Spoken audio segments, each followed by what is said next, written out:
When you open up the 45S case, you'll likely find it similar to mine, which includes the splicer, the CT50 cleaver, and the SS05 stripping tool.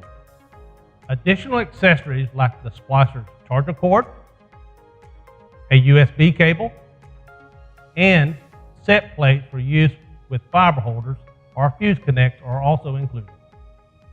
The 45S comes with newly redesigned sheath clamps pre-installed, but it also provides SP04 set plates, 250 micron and 900 micron fiber holders as alternatives if you choose to splice using fiber holders.